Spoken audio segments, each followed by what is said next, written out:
Hello students, मेरा नाम है अभिषेक वर्मा और स्वागत है आपका श्रीनाथ एजुकेशन कंसल्टेंसी सर्विसेज में। तो स्टूडेंट्स, आज आपके लिए श्रीनाथ एजुकेशन सर्विसेज लेकर आए हैं शिक्षा में समावेशी एवं जेंडर मुद्दे की इकाई 2। जी हाँ, आज हम बात करेंगे द्वितीय वर्ष के इस इकाई के 2 इकाई की। जी हाँ, और हम देखेंगे कि ये कितने अंकों की है। साथ ही साथ हम ये भी देखेंगे कि इसमें कितने अंक का कौन सा प्रश्न आता है, कौन सा महत्वपूर्ण प्रश्न उत्तर है। साथ ही साथ स्टूडेंट्स, मैंने ऑलरेडी इस पर वस्तुनिष्ठ प्रश्न की एक वीडियो बनाकर दे दी है चैनल पर, आप देख सकते हैं। प्लेलिस्ट चेक करेंगे तो आपको वीडियो मिल जाएगी। यानी इस इकाई से जो वस्तुनिष्ठ प्रश्न आने वाले हैं 5 अंकों के, उसके लिए अलग से वीडियो बना रखी है। तो मैं प्रत्येक इकाई का अलग से वस्तुनिष्ठ प्रश्न का वीडियो बना दूंगा और महत्वपूर्ण प्रश्न उत्तर जो दीर्घ या लघु उत्तरीय प्रश्न है उनके लिए अलग से वीडियो लाऊंगा। तो students, Shrinath education consultancy services आपके लिए वेरियस कोर्सेस ऑफर करते हैं, जैसे कि D Ed, B Ed, B pharma, D pharma, साथ ही साथ रीड की भी तैयारी करवाई जाती है। तो स्टूडेंट्स, आपके लिए बहुत ही सुनहरा अवसर है। जुड़िए श्रीनाथ एजुकेशन कंसल्टेंसी के साथ, दिए गए नंबर पर संपर्क कीजिए और प्रवेश करिए अपना और अपने भाई बंधुओं का, जो बहुत ही कम फीस में आपको एडमिशन प्रदान करते हैं। साथ ही साथ इस तरह से आपकी परीक्षा के लिए मुफ्त कोर्स भी लाते हैं ताकि आप परीक्षा में बहुत अच्छा स्कोर कर पाए, जो भारत का कोई भी कंसल्टेंसी सर्विस ऐसा प्रोवाइड नहीं करेगा। तो स्टूडेंट, चलिए आगे बढ़ते हैं। अगर आप हमारे चैनल पर नए हैं तो चैनल को सब्सक्राइब कीजिए, वीडियो को लाइक कीजिए, साथ ही साथ बेल नोटिफिकेशन को ऑल पर रखें ताकि जब भी कोई नई वीडियो लाऊं तो आपको नोटिफिकेशन सबसे पहले मिले। तो चलिए स्टूडेंट्स, हम बिना देरी के हम बात करते हैं कि इस इकाई का विभाजन कितने अंकों का है, कितने अंकों का ये इकाई है। तो ये इकाई जो है कुल है 25 अंकों की। इस इकाई का नाम है, ये जो इकाई है, इकाई 2, इकाई 1 नहीं, इकाई 2। इकाई 1 का प्रश्न उत्तर तो हम ऑलरेडी ला चुके हैं। ये है इकाई 2 और इसका नाम है विशेष आवश्यकता वाले बच्चे। जी हाँ, इसमें हम बात करेंगे विशेष आवश्यकता वालों की। इसके पहले में जो हमने बात की थी, पहली इकाई वो थी समावेशी शिक्षा, जिसमें हमने सिर्फ समावेशी शिक्षा के ऊपर जोर दिया था। और यहां पर इस इकाई में जो विशेष आवश्यकता के बच्चे होंगे, जैसे कि अपंग बच्चे, विकलांग बच्चे, है ना, इन सब बच्चों पर, छात्रों पर ध्यान दिया जाएगा। तो विशेष आवश्यकता वाले बच्चों पर ध्यान देंगे। पूरी इकाई 25 अंकों की है। जी हाँ, पहली इकाई 22 अंक की थी और ये इकाई 25 अंक की है। अब 70 में से 25 अंक लेना बहुत बड़ी बात होती है। पास होने के लिए एक इकाई भी काफी, यहां पर अगर आप ध्यान से पढ़े तो इस इकाई से 25 अंक मिलेंगे। साथ ही साथ इसमें 1 मास के 5 प्रश्न है। 1 मास के 5 प्रश्न है, यानी कि बहुविकल्पीय वस्तुनिष्ठ वाले कितने अंक आएंगे भाई? 5 अंक यहां प्रश्न आने वाले, 5 प्रश्न आएंगे। दूसरा, 2 अंकों के 2 प्रश्न है, 3 अंकों का 1 प्रश्न है, 4 अंक के 2 प्रश्न है, 5 अंक का 1 प्रश्न है। तो ये बहुत ही काफी लंबी चौड़ी इकाई होने वाली है। तो आप समझ गए होंगे स्टूडेंट्स, है ना। तो बहुत ही लंबी इकाई है जिसमें हम प्रत्येक इकाई का इस तरह से प्रश्न उत्तर लाएंगे। और इसमें हम देखेंगे कि 2 अंकों के कौन से महत्वपूर्ण प्रश्न आ सकते हैं, 3 अंकों के कौन से महत्वपूर्ण प्रश्न आ सकते हैं, 4 अंकों के और 5 अंकों के भी। तो चलिए बिना किसी देरी के शुरू करते हैं इकाई 2, जो कि है विशेष आवश्यकता वाले बच्चे। तो शिक्षा में समावेशी एवं जेंडर मुद्दे, इस इकाई की बात करते हैं। तो चलिए सबसे इंपॉर्टेंट क्वेश्चन यहां पर बात कर लेते हैं। सबसे पहला प्रश्न है, ब्रेल लिपि पर संक्षिप्त टिप्पणी लिखिए। तो जो ब्रेल लिपि होती है उसके ऊपर एक संक्षिप्त टिप्पणी लिखनी है। ब्रेल लिपि के बारे में आप जानते होंगे, जो बच्चे अंधे होते हैं, जो देख नहीं सकते, नेत्रहीन बच्चे, उनको लिए, उन लोगों के लिए एक लिपि बनाई गई है, ब्रेल लिपि। लिपि क्या होती है? जिसमें भाषा को सीखा जाता है, जिस माध्यम से, जैसे हिंदी का देवनागरी लिपि है, वैसे ही जो ब्रेल लिपि है एक लिपि है जिसके माध्यम से सीखा जाता है। इसमें क्या होता है, अक्षरों का ज्ञान जो कराया जाता है उभरे हुए बिंदुओं के माध्यम से। अगर आपने ध्यान से देखा हो तो क्या होता है, कुछ ऐसे बिंदु बने होते हैं, इन बिंदुओं के माध्यम से अक्षर का ज्ञान करवाया जाता है। जी हाँ, इनमें कुल 6 बिंदु होते हैं। इन 6 बिंदुओं के माध्यम से ज्ञान करवाया जाता है। तो जो नेत्रहीन बालक होते हैं वो उंगलियों से ऐसे, हाथों से ऐसे छूते हैं, कितने बिंदु उभरे हुए हैं, उस हिसाब से वो अक्षर का ज्ञान लगाते हैं। मान लीजिए कि उदाहरण के तौर पर क ऐसे लिखा जाता है, बिंदु में क ऐसे लिखते हैं और ख फिर ऐसे लिखते हैं। तो इस तरह से जो नेत्रहीन बालक है वो भी समझ पाता है इन अक्षरों को। जी हाँ, तो इस लिपि के माध्यम से पढ़ाई हो सकती है। बहुत ही अच्छी है, बहुत ही महत्वपूर्ण है। इसका आविष्कार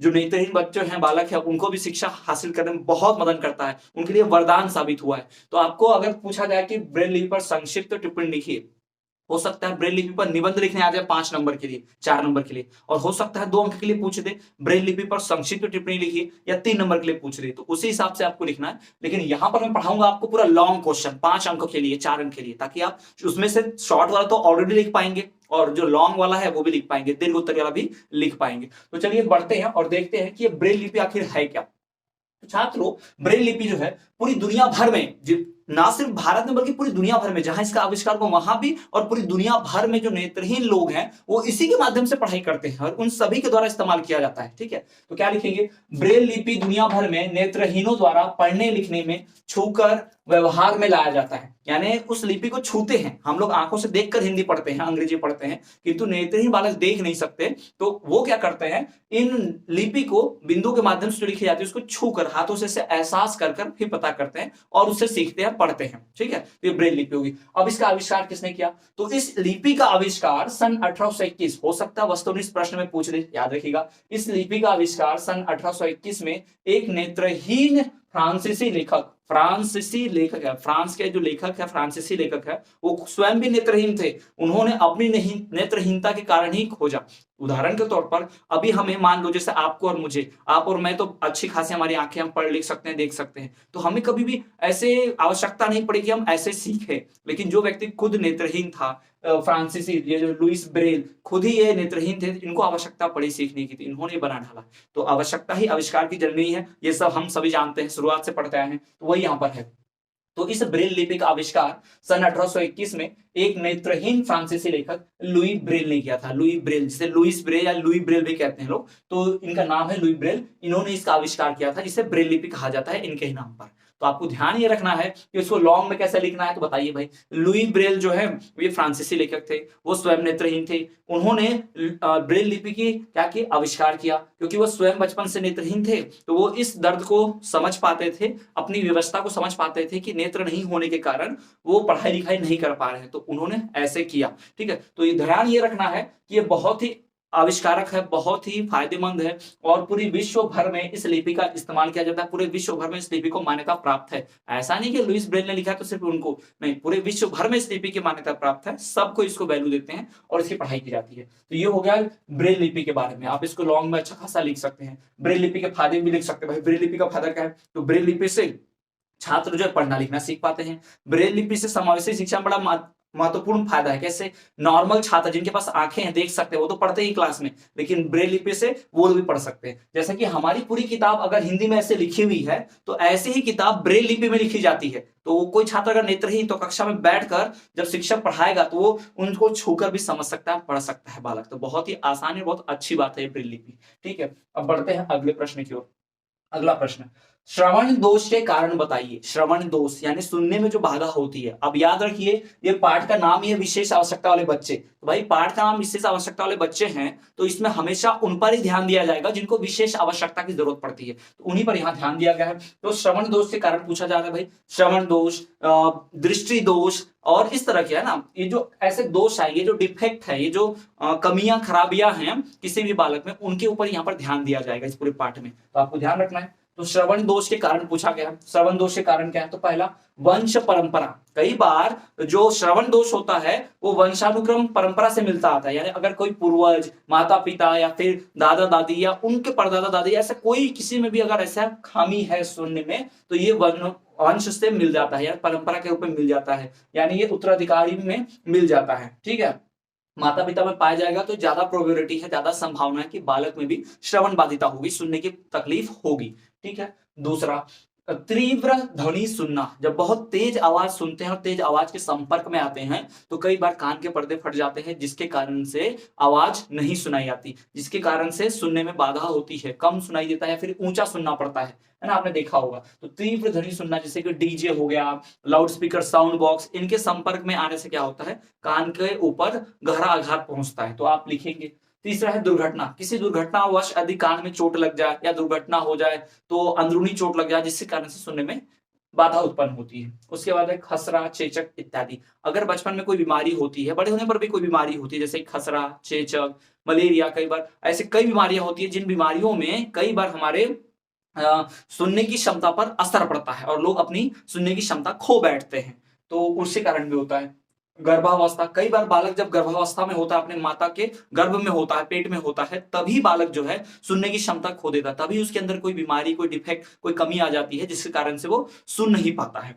अगला कान में घाव। यदि कभी कान में छोटा सा घाव लग जाए तो कान में मवाद भर जाना, पित्त भर जाना, जिसके कारण क्या होता है, कान में सुनाई आना बंद हो जाता है। ठीक है। उसके बाद है अधिक कैल्शियम जमा होना, कान में कई बार अधिक कैल्शियम यानी कान में जो मैल होता है वो जब जमा हो जाता है तो उसके कारण भी कई बार हम उसमें सुन नहीं पाते, बालक जो है सुनने में तकलीफ पहुंचती है बालक को। तो ये सारे जो आपको दिख रहे कारण, ये सब श्रवण बाधिता, श्रवण दोष यानी श्रवण में बाधा होना, सुनने में बाधा आना इसके कारण है। तो आप बहुत आसान है, बहुत आसानी से याद रख सकते हैं। ठीक है। तो सुनाई में सुनने में कोई तकलीफ होती है, उसके दोष है तो क्या कारण है, तो आपको लिखना पड़ेगा। एक ऐसा लिखिए वंश परंपरा, डैश दीजिए, उसमें 3-4 लाइन की थ्योरी बता दीजिए कि हाँ ऐसे ऐसे होगा, ऐसे ऐसे होगा तो ऐसे करेंगे। फिर तीव्र ध्वनि सुनना, बहुत जोर की आवाज सुनना। फिर लिखिए डीजे, लाउड स्पीकर इत्यादि की तीव्र आवाज के संपर्क में आने से कई बार श्रवण दोष हो जाता है, ऐसा थ्योरी लिखिए। तो ऐसा कर करके आप लिखेंगे तो लॉन्ग क्वेश्चन बन जाएगा आपका 2-3 पेज का। ठीक है। अब बढ़ते हैं अगले प्रश्न की ओर। तो अगला प्रश्न है दृष्टि बाधिता के कारण लिखिए, दृष्टि बाधिता के कारण लिखिए। यानी कई बार देखने में तकलीफ होती है, छात्र देख नहीं पाते, नेत्रहीन होते हैं या फिर अर्ध नेत्रहीन होते हैं, आधा अधूरा दिखता है, उनको साफ सुथरा नहीं दिखाई देता, दूर का नहीं दिखेगा, पास का नहीं दिखेगा। तो ये जो कारण है उसकी बात यहाँ करनी है। तो चलिए देखते हैं। सबसे पहला जो है रक्त की कमी, जब शरीर में रक्त की कमी हो, अनीमिया जिसे खून की कमी के कारण बीमारी होता है, आप जानते होंगे है ना, विटामिन ए की कमी के कारण भी होता है। तो जब कभी शरीर में रक्त की कमी हो, विटामिन ए की कमी हो, तो आंखों का दृष्टि दोष हो सकता है, कम दिखाई देना, चश्मा लगता है, दूर का नहीं दिखना, पास का नहीं दिखना, सर दर्द करना, ये सारे कारण जो है इसी वजह से है। तो रक्त की कमी नहीं होने देना शरीर में, विटामिन ए की भी कमी नहीं होने देना। विटामिन ए मिलता है पालक में, हरी सब्जियों में, इसे खाना चाहिए खूब। ठीक है। बढ़ते हैं अगला कारण जो है दुर्घटना या चोट लगना। कभी किसी दुर्घटना में चोट लग जाती है जिसके कारण से आंखों की रोशनी चली जाती है। आपने देखा होगा अक्सर पिक्चरों में, मूवीज में दिखाते हैं ना कि नेत्र चले जाते हैं दुर्घटना की वजह से। संक्रामक रोग, कभी कभी आंखों में संक्रामक रोग हो जाता है तो इलाज नहीं करवाया जाता, अच्छे से ट्रीटमेंट, चिकित्सा नहीं उपलब्ध करवाई जाती है, जिसके कारण से आंखों की रोशनी जो है धीरे धीरे चली जाती है। तो चिकित्सा भी बहुत इसमें जरूरी है, क्योंकि संक्रामक रोग होगा तो भाई संक्रामक रोग की वजह से कई बार आंखों में की रोशनी चली जाती है। अभी सुनने में आया था बहुत, जब ये कोरोना वायरस का समय चल रहा था तो जो लोग मास्क लगाते थे और मास्क को धोते नहीं थे, मास्क हमेशा लगाए रख रहे थे, तो उनको आंखों में इन्फेक्शन हो रहा था, आंखों की बीमारी उनको हो रही थी। तो उससे भी नेत्रहीन लोग हो रहे थे, छात्र बालक सभी लोग नेत्रहीन हो रहे थे। तो वो बहुत जरूरी है। ठीक है। ये भी आप खास ध्यान रखें कि आंखों पर साफ सुथरा चश्मा लगाएं, चश्मे को धोते रहें, मास्क भी धोते रहें और आंखों की साफ सफाई करें। आंखों में कुछ एक्स्ट्रा जो है गंदगी या फिर कचरा या फिर कोई एक्सपेरिमेंट नहीं करना चाहिए, आंखों का बहुत ख्याल रखना चाहिए। ये चीजें जीवन में मात्र एक बार मिलती हैं और इनके जाने पर जीवन में अंधेरा छा जाएगा, तो ध्यान रखना है। आगे देखिए चिकित्सा का अभाव, कई बार आंखों की अगर थोड़ी सी रोशनी कम हुई तो सही समय पर अगर चिकित्सा करा ली जाए, लेजर ऑपरेशन करा लिया जाए, चश्मा लगा लिया जाए या डॉक्टर को दिखा दिया जाए तो दवाइयों से ठीक हो सकता है। किंतु अगर चिकित्सा ना दी जाए तो लंबे समय में थोड़ी भी परेशानी थी, कम दिखता था, वो पूरी तरह दिखना बंद हो जाता है। तो इस प्रकार से चिकित्सा के अभाव में भी क्या होता है, परेशानी होती है, दिक्कत होती है। तो हमें ध्यान रखना है कि दृष्टि बाधिका के भी कारण है रक्त की कमी, विटामिन ए की कमी, दुर्घटना या चोट लगना, संक्रामक रोग होना, चिकित्सा का अभाव। तो इन सब के कारण क्या होता है, कई बार दृष्टि बाधिता आ रही है, यानी देखने में दिक्कत होती है, आंखों की रोशनी चली जाती है। बढ़ते हैं अगले प्रश्न की ओर। विकलांग बालक के प्रकार बताइए कि विकलांग बालक के क्या क्या प्रकार है। विकलांग बालक के प्रकार मतलब कैसे विकलांग होते हैं। कई ऐसे बालक होते हैं मतलब अगर कोई शरीर का अंग ठीक ढंग से काम नहीं कर रहा है, आधा काम कर रहा है या पूरा काम नहीं कर रहा है, तो इस तरह से अलग अलग टाइप उनका कैटेगरी बनाया गया, अलग अलग तरीके से वर्गीकृत किया गया। तो विकलांग बालकों के प्रकार यहाँ पर देखिए। अपंग बालक, जिस बालक का कोई हाथ पैर या इसमें से कोई एक, इनमें से कोई भी एक या दोनों नहीं हो तो उसे अपंग बालक की कैटेगरी में वर्ग में रखा जाता है। ठीक है, आपने देखा होगा। जिसे अभी विकलांग या फिर दिव्यांग बालक भी कहा जाता है, दिव्यांग शब्द का प्रयोग किया जाता है। प्रधानमंत्री श्री नरेंद्र मोदी के द्वारा अभी बताया गया कि इन्हें अब हम विकलांग नहीं, ऐसे लोगों को हम विकलांग की जगह दिव्यांग कहकर संबोधित करेंगे। ठीक है, तो ये बात होगी अपंग बालक के बाद। दूसरा अंधे या अर्ध अंधे बालक। जी हाँ, अंधे या फिर अर्ध अंधे, यानी ऐसे अंधे जो पूरे कुछ भी नहीं देख सकते, ऐसे बालक। और कुछ ऐसे बालक होते हैं जिनको थोड़ा थोड़ा दिखाई देता है, एक आंख से दिखाई देता है या फिर धुंधला धुंधला दिखाई देता है, चश्मा लगाना पड़ता है। तो ये भी एक विकलांगता का क्या है, प्रकार है। फिर आता है बहरे तथा अर्ध बहरे, यानी ऐसे बालक जो बिल्कुल भी सुन नहीं सकते, पूरी तरह से सुनने में असमर्थ होंगे। ठीक, और ऐसे बालक जो आधा अधूरा सुनाई देता होगा, एक कान से सुनाई नहीं देता होगा या फिर जोर से बोलने पर सुनाई देता होगा या कान की मशीन पहनने पर सुनाई देता होगा, तो ये हो गए बहरे तथा अर्ध बहरे बालक। ठीक है, अक्सर आपने देखा होगा कई छात्रों को, बड़े बड़े लोगों को, पुरुषों को भी आपने देखा होगा, बड़े बड़े आदमी लोग को भी कानों में मशीन पहनते हैं, श्रवण बाधिता होती है उनको, तो मशीन पहनना पड़ता है। और चश्मा तो आजकल कॉमन हो गया, आप देखते हैं, आम बात हो गई कॉमन। छोटे से बच्चे को पहली दूसरी तीसरी में तो भी उसको चश्मा लगा हुआ है, देखते हैं आप लोग, है ना। उसके बाद दोषयुक्त वाणी, कई बार छात्र बालक जो होता है वो दोषयुक्त वाणी यानी तोतला बोलता है, थोड़ा सा तुतलाता है या फिर अटक कर बोलता है, हिचक कर बोलता है, तो ये वाणी का दोष है, ये वाणी दोष है। जी हाँ, दोषयुक्त वाणी भी एक विकलांगता के प्रकार में ही आती है, आपको ध्यान रखना है। और ये ऐसा है जो ठीक किया जा सकता है प्रैक्टिस से। अगर कोई तुतलाता है या फिर अटक कर बोलता है, हकलाता है, इसको प्रैक्टिस से ठीक किया जा सकता है। जी हाँ, आप यकीन नहीं करेंगे, ऋतिक रोशन जो हमारे बॉलीवुड के इतने बड़े एक्टर हैं, वो खुद भी बचपन में दोषयुक्त वाणी के शिकार थे। वो भी अटक अटक कर हिचक हिचक के बोलते थे, किंतु उन्होंने प्रैक्टिस की, उनको विशेष स्कूलों में शिक्षकों द्वारा प्रशिक्षण मिला अपनी वाणी को सुधारने का, तो उनकी वाणी सुधर चुकी है। आप देखते हो धारा प्रवाह एकदम बिना रुके एकदम फ्लुएंट में बोलते हैं वो, है ना, कोई देखकर बता ही नहीं सकता कि उन्हें दोषयुक्त वाणी, ऐसी बीमारी कभी उनको थी भी। ठीक, उसके बाद देखिए अत्यधिक कोमल तथा निर्बल, अत्यधिक कोमल तथा निर्बल बालक भी होते हैं, वो भी विकलांग, जैसे कि बहुत ही नाजुक पतले एकदम, थोड़ा सा भी उनसे वजन नहीं उठेगा या थोड़ा सा भी चोट लगता है तो खून बहने लगता है या फिर बहुत जल्दी चक्कर आ जाता है धूप में, तो ऐसे बालकों को अत्यधिक कोमल या फिर निर्बल कैटेगरी में, वर्ग में रखा जाता है। तो ये विकलांगता के प्रकार है। विकलांग बालक के प्रकार यहाँ पर कितने दिए आपको? 5 प्रकार दिए हैं। कौन से 5 प्रकार? अपंग बालक, अंधे तथा अर्ध अंधे बालक, बहरे तथा अर्ध बहरे बालक, दोषयुक्त वाणी और अत्यधिक कोमल तथा निर्बल बालक। तो ये हो गया विकलांग बालक के प्रकार। ठीक, चलिए अब बढ़ते हैं पिछड़ेपन अथवा शैक्षिक मंदता के कारण। अगर कोई बालक पढ़ाई में पिछड़ गया है, अगर कोई बालक पढ़ लिख नहीं पा रहा है, तो वो क्यों है ऐसा, उसकी शैक्षिक मंदता जो है उसका कारण लिखना है हमें कि पिछड़ेपन, उसका पिछड़ापन क्यों है, उसकी शैक्षिक मंदता के कारण क्या है। तो चलिए देखते हैं। उसके पिछड़ेपन और शैक्षिक मंदा के कारण शारीरिक दोष, उसके शरीर में कोई दोष होगा, उसका शारीरिक दोष अर्थात उसके शरीर में कोई दोष है, या अर्थात वो अपने, उसका शरीर जो है पूर्ण रूप से स्वस्थ नहीं है, तो वो पढ़ाई में पिछड़ सकता है। दूसरा, शारीरिक रोग, यदि उसको कोई शारीरिक रोग है, जैसे कि अस्थमा हो सकता है या कभी दिल का दौरा पड़ता है या कोई ऐसा बीमारी जो बालकों में नहीं होनी चाहिए, वो अगर है तो भी शिक्षा में बालक पिछड़ जाएगा, क्योंकि वो दूसरे लोगों, जो नॉर्मल लोग हैं, उन्हें इन सब तकलीफों को नहीं उठाना पड़ता है, सारा ध्यान उनका पढ़ाई में होता है। और ये बालक जो है पढ़ने बैठते तो परेशानी का सामना, उनका ध्यान अपनी बीमारी पर, अपने शरीर पर भी होता है, तो इस कारण से पढ़ाई में बेचारे पिछड़ जाते हैं। तीसरा, निम्न सामान्य बुद्धि, बालक का बुद्धि स्तर सामान्य होना, यानी छोटी से छोटी बात जो समझ में आ जानी चाहिए आसानी से, वो भी समझ नहीं पाना, वो भी लगना कि बहुत ही बड़े स्तर की बुद्धि का ये बात है, ऐसा उन्हें लगना। ठीक है, तो छोटी से छोटी बात भी समझ में नहीं आना, निम्न सामान्य बुद्धि। उसके बाद है परिवार के झगड़े। कई बार जब परिवार में जो झगड़े होते हैं, माता पिता का झगड़ा होता है और बड़े भाई बहन का झगड़ा होता है, परिवार के अगर लोग झगड़े करते हैं तो बालक के ऊपर मनोविज्ञान पर एक बुरा असर पड़ता है, एक निगेटिव इफेक्ट पड़ता है, बालक डिप्रेशन में चला जाता है। उससे घर वालों का ही तो सहारा है और घर वाले ही आपस में झगड़ रहे हैं, उसके ऊपर किसी का ध्यान नहीं जाता। इस कारण से वो पढ़ाई से ऊब जाता है, पढ़ाई में उसका मन नहीं लगता और उसे शिक्षा में रुचि नहीं रहती, तो इस वजह से वो शिक्षा में पिछड़ जाता है, शैक्षिक मंदता आ जाती है। अगला, परिवार की निर्धनता।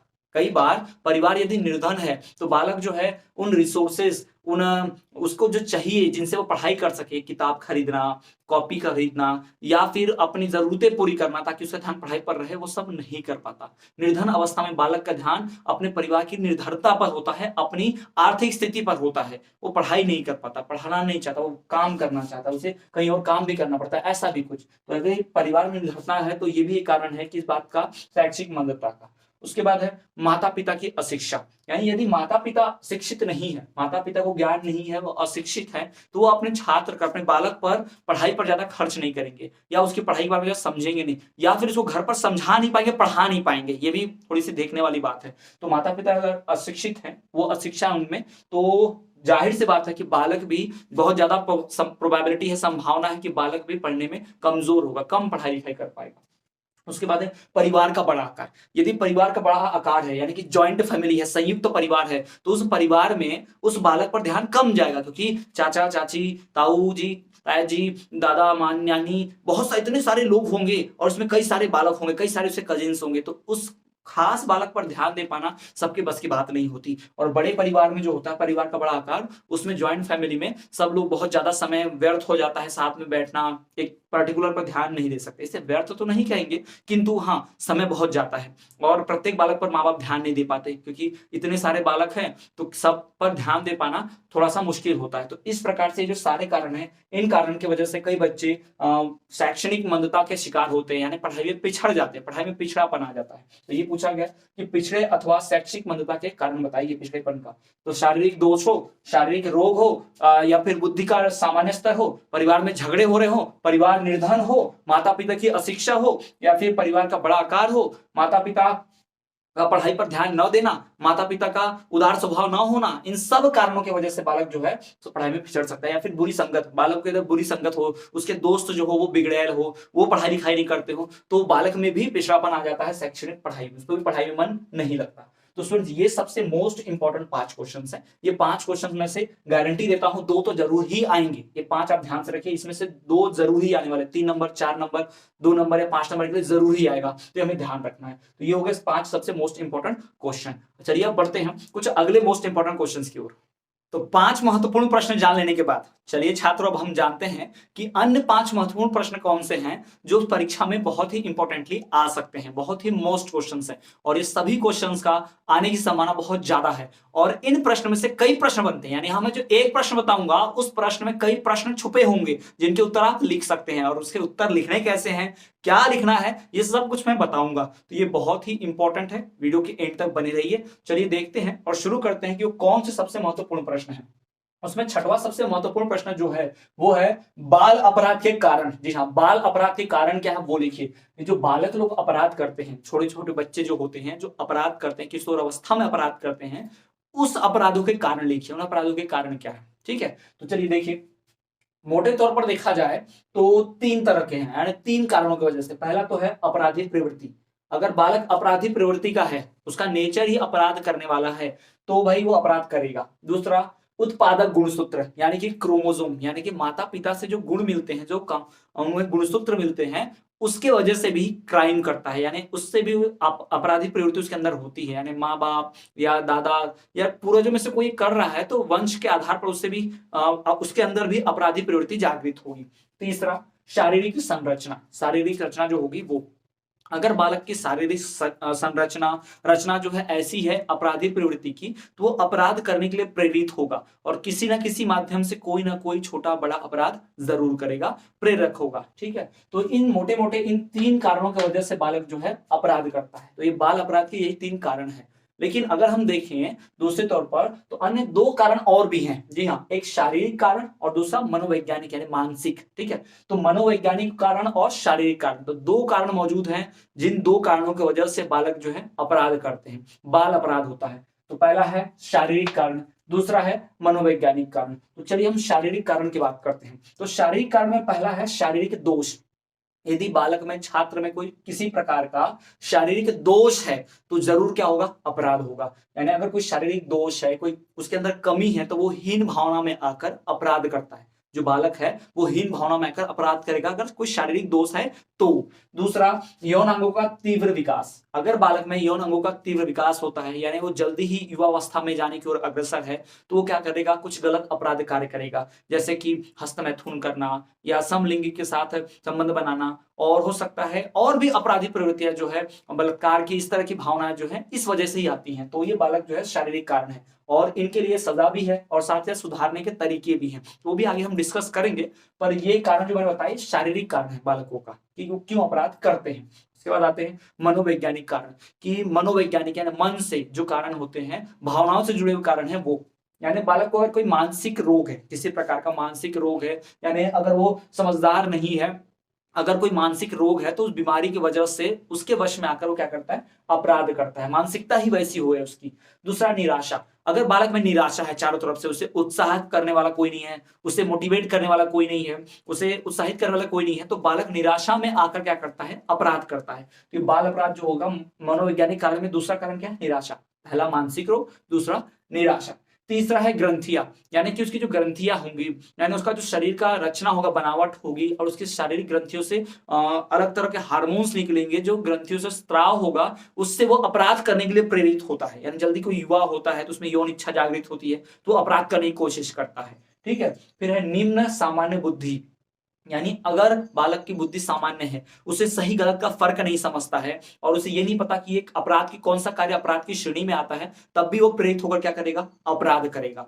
तो अपराध के जो कारण है आपके सामने है, शारीरिक कारण, मनोवैज्ञानिक कारण। लेकिन अगर मोटे मोटे कारणों की बात करें तो भाई वो है अपराधी प्रवृत्ति, उत्पादक गुणसूत्र और शारीरिक रचना। तो ये हो गए बाल अपराध के कारण। आपको एक एक लिख के उसको डिटेल में 3 4 5 लाइन में समझाना है एक एक को, तो बड़ा सा लॉन्ग आंसर बन जाएगा। तो शॉर्ट में आया तो ऐसे लिख देना है, ठीक है। बढ़ते हैं अगले प्रश्न की ओर कि बाल उपचार की विधियां बताइए। अब बालक क्राइम कर चुके हैं, अपराध कर चुके हैं, लेकिन उस अपराध को सुधारने की, उनको कंट्रोल में रखने की विधियां क्या हैं, तरीके क्या हैं, कैसे उनको कंट्रोल में रखा जा सकता है। तो दो विधियां हैं, एक मनोवैज्ञानिक विधि, यानी भाई उनको समझाया जाए, उनको अच्छी बातें बताई जाए। तो एक मनोवैज्ञानिक विधि है जिससे बालक को क्या किया जा सकता है, समझाकर कंट्रोल में लाया जा सकता है, सुधारा जा सकता है। दूसरा क्या है, वैधानिक विधि, यानी कॉन्स्टिट्यूशनल, यानी कि वैधानिक, यानी कि कुछ ऐसे नियम कानून, उसे सजा देकर कानूनी तौर पर उसे सुधारा जाए। तो ये चीजें भी हैं। तो आपको ध्यान रखना है कि बाल अपराध के उपचार की, बालकों को सुधारने की दो विधियां हैं। पहली विधि है मनोवैज्ञानिक विधि, दूसरी विधि है वैधानिक विधि। मनोवैज्ञानिक विधि में उसे सोचकर, समझाकर, बुझाकर समझाया जाता है, और वैधानिक विधियों में वैधानिक जो नियम कानून बने हैं, जो कानून बने हैं, संविधानिक जो बने हुए हैं, उनके द्वारा सुधारा जाता है। कैसे, चलिए देखते हैं। पहला मनोविश्लेषण, मनोवैज्ञानिक विधि में मनोविश्लेषण, यानी छात्र को मनोचिकित्सा दी जाएगी, यानी उसके मन की बातें समझी जाएंगी और उसे सही गलत का फर्क समझाने की कोशिश की जाएगी। अगर वो समझ जाता है तो वो अपराध करना बंद कर देगा। दूसरा है मनो अभिनय, यानी उस बालक को उसके मन के अनुसार कोई रोल, कोई अभिनय करने दिया जाए, यानी वो अगर टपोरी जैसा, गुंडा जैसा बनना चाहता है तो बनने दिया जाए, और वो जो मन में फील करता है, जो मन में महसूस करता है, उसे बाहर आने दिया जाए। फिर जब वो इस बात को महसूस कर लेगा तो उसे थोड़ा शांति का, हल्का अनुभव होगा और वो अपराध की प्रवृत्ति से दूर होगा। तीसरा है खेल द्वारा चिकित्सा, यानी कई बार खेल के द्वारा भी चिकित्सा दी जाती है, यानी बालक का ध्यान खेल पर लगाया जाता है और उसे किसी खेल में संयुक्त किया जाता है, संलिप्त किया जाता है। तो वो क्या करता है, सारा अपराध को छोड़ के उसे समय नहीं मिलता, पूरा खेल में ध्यान लगाता है। अक्सर आपने देखा होगा कई गुंडे लोग जो स्ट्रीट पर, रोड पर फाइटिंग करते हैं, उनको अगर सही दिशा दिखाई जाए तो बॉक्सर बनते हैं अच्छे, क्योंकि उन्हें फाइटिंग की है, वही प्रवृत्ति है, तो वो इस काम में लग जाते हैं। इसके ऊपर कई मूवीज भी बनी है। तो अगर खेल द्वारा भी चिकित्सा दी जा सकती है तो इससे भी अपराध की जो प्रवृत्ति है वो बालकों में, छात्रों में कम होती है। ठीक है, ये होगी मनोवैज्ञानिक विधि अपराध रोकने की। दूसरा है वैधानिक विधियां, यानी कानून का इस्तेमाल करके कैसे अपराध रोके जाएंगे। तो पहला तो भाई कारावास, सजा दो। अगर कोई कानून तोड़ता है, कोई अपराध करता है तो उसको सजा दे दो डायरेक्टली। अगर सजा दे देंगे सीधा सीधा तो वो डरेगा और वो सुधरेगा और वो अपराध नहीं करेगा अगली बार। दूसरा है किशोर न्यायालय, यानी बच्चों के लिए एक कोर्ट बनाना, जहां बच्चे अपराध कर रहे हैं तो उनको समझना कि अपराध क्यों कर रहे हैं, और कर रहे हैं तो उसके हिसाब से सजा देना। तीसरा है प्रशिक्षण, प्रशिक्षण में बालक को सजा नहीं दी जाती, उसे समाज में रहने दिया जाता है, किंतु कुछ शर्तों के साथ, और साथ ही साथ उस पर एक अधिकारी होता है उसके साथ, जिस अधिकारी के अंडर रहकर, उसके नेतृत्व में रहकर उसे कार्य करना होता है, सीखना होता है, उसकी बातें माननी पड़ती हैं, कुछ शर्तें पूरी करनी पड़ती हैं। चौथा है किशोर बंदी गृह, यानी जहां पर बच्चों को क्या रखा जाता है, बंदी करके रखा जाता है, छोटे बच्चों की जेल जैसा कुछ, ठीक है, वहां रखा जाता है, वहां उन्हें जेल में रखा जाता है। अगर क्राइम करते हैं तो वहां उन्हें रखा जाता है, पर उन्हें वहां कुछ दूसरी अन्य सुविधाएं भी मिलती हैं। और पांचवा है किशोर सुधार गृह, यानी बच्चों का सुधार गृह, जहां कोई क्राइम करने के बाद, क्राइम अपराध प्रूफ होने के बाद, अपराध साबित होने के बाद उस अपराधी बालक को सुधार गृह में रखा जाता है जब तक वो युवा अवस्था में नहीं आ जाता। अगर मान लीजिए किसी ने 15 वर्ष की उम्र में अपराध किया तो अभी तो वो बालक है, तो उसे जेल में नहीं भेजा जाएगा, नॉर्मल जेल में नहीं भेजा जाएगा, उसे किशोर सुधार गृह में भेजा जाएगा, जहां वो 3 साल बिताएगा। उस 3 साल में से पढ़ने की भी सुविधा मिलती है, काम भी कराया जाता है, खेल भी दिखाया जाता है और वो खेल भी लगाया जाता है, तो पूरा उसकी मनोचिकित्सा भी होती है, फिर जाके वो सुधर जाता है, 18 साल पे जेल से छोड़ दिया जाता है। इस प्रकार की जो तरीके हैं, एक है मनोवैज्ञानिक विधि, दूसरी है वैधानिक विधि। इन दो विधियों के द्वारा अपराध की प्रवृत्ति को कम किया जा सकता है। अब बढ़ते हैं अगले प्रश्न की ओर। प्रश्न क्रमांक 8, समस्यात्मक बालक को समझाइए। ऐसा बालक जिसमें समस्या की प्रवृत्ति है, ऐसा बालक जो समस्या से ग्रसित है, बालकों में किसी प्रकार की समस्या है, कोई परेशानी है, कोई टेंशन है, वो डिप्रेशन में है, तो समझाइए ऐसा क्यों है। तो चलिए उसी को देखते हैं। वह बालक जो सामान्य व्यवहार से हटकर कार्य करता है। सामान्य व्यवहार क्या है, पढ़ाई लिखाई करना, होमवर्क करना, झूठ ना बोलना, रोज स्कूल जाना, तो ये सामान्य व्यवहार है। अगर कोई इससे हटकर व्यवहार कर रहा है तो वो सामान्य बालक नहीं है, वो समस्यात्मक बालक है। कैसा बालक है वो, समस्यात्मक। तो समस्यात्मक बालक वह बालक होता है जो सामान्य व्यवहार से हटकर कार्य करता है। तो समस्यात्मक बालक के कारण क्या है, मतलब कोई बालक इस तरह से अलग व्यवहार क्यों करता है, तो उसका कारण है परिवार का वातावरण। अगर उसके परिवार में रोज आए दिन झगड़े हो रहे मम्मी पापा के, या परिवार में कोई कारण गलत वातावरण है, तो बच्चा भी वैसा ही होगा, उसके मन पे बहुत असर पड़ेगा। ठीक। दूसरा, बुरी संगति, अगर वो बुरी संगति बुरे दोस्तों के साथ आ जाए तो बुरी आदतें लग जाएंगी और वो भी होमवर्क नहीं करना, पढ़ाई लिखाई छोड़ देना, है ना, ये सब में लग जाएगा। यदि बालक की शारीरिक बनावट ही वैसी है, शारीरिक बनावट, शारीरिक संरचना ही वैसी है, तो वो भी वो समस्यात्मक बनेगा। अगर कुछ उसकी शारीरिक रचना में कुछ गड़बड़ी है तो वो क्या करेगा, थोड़ा सा समस्या उत्पन्न करेगा। उसके बाद है संवेगात्मक कारण, संवेग में आकर, गुस्से में आकर या किसी और भावना में आकर कोई अपराध कर देना, कोई गलती कर देना, कोई गलत कार्य कर देना, तो वो समयात्मक कारण के कारण भी समस्या उत्पन्न होती है। और है विद्यालय का वातावरण, अगर विद्यालय का वातावरण ही अच्छा नहीं है, अनुशासन नहीं है, तो इस कारण से बालक जो है, बालकों में समस्या उत्पन्न हो सकती है, बालक अपराधी प्रवृत्ति की ओर जा सकते हैं या उन्हें पढ़ाई लिखाई में समस्या आ सकती है। अब ये तो हो गई वजह जिनके कारण गलतियां होती हैं। अब हमें पढ़ना है कारण कि गलती क्यों नहीं होना है, उपचार कैसे किया जाएगा, सुधारा कैसे जाएगा ऐसे बालकों को। तो जो बालक समस्या रखते हैं, होमवर्क नहीं करते, एब्सेंट रहते हैं, पढ़ाई लिखाई नहीं करते, गलत कार्यों में है, गाली गलौज करते हैं, उनको सुधारा कैसे जाए। सबसे पहला, अगर परिवार के वातावरण से खराब होता है व्यवहार, तो परिवार के वातावरण से अच्छा भी हो सकता है। परिवार अगर खराब है, लड़ाई झगड़े हो रहे हैं, तो परिवार में अगर अच्छा माहौल मिले, प्यार मिले, लालन पोषण हो अच्छे से और अच्छा वातावरण मिले, तो बालक का व्यवहार भी अच्छा हो जाएगा। अगर बुरी संगति में बिगड़ रहा है तो वो अच्छे मित्रों के साथ रहकर अच्छा भी बन सकता है, अच्छे संगति में आके अच्छा भी बन सकता है, सुधार भी हो सकता है। और शिक्षा की उचित व्यवस्था, उस बालक के शिक्षा की उचित व्यवस्था होनी चाहिए, बढ़िया स्कूल और उसका कोचिंग होना चाहिए, क्लास होना चाहिए, ट्यूशन, जहां वो पूरी तरह से पढ़ाई में ही संलिप्त रहे, उसका ध्यान कहीं गलत काम करने में जाए ही ना। और अध्यापन के आदर्श, पढ़ाई लिखाई एकदम डिसिप्लिन, व्यवहार, आदर्श माहौल में होनी चाहिए, जहां पे बढ़िया से अनुशासन हो, तब जाकर क्या करेगा, कोई समस्या नहीं रहेगी, कोई गलती नहीं करेगा और अपराधी प्रवृत्ति नहीं आएगी और बालक सामान्य बालक बन जाएगा। उसके बाद कुछ और इंपॉर्टेंट क्वेश्चंस की बात करें तो प्रतिभाशाली बालक की विशेषता बताइए कि प्रतिभाशाली बालक क्या होता है।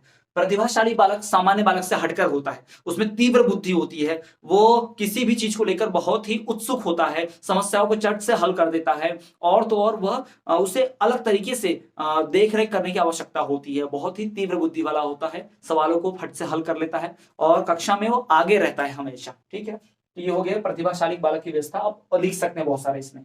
फिर है विकलांग जन अधिनियम 1995 के बारे में लिखिए।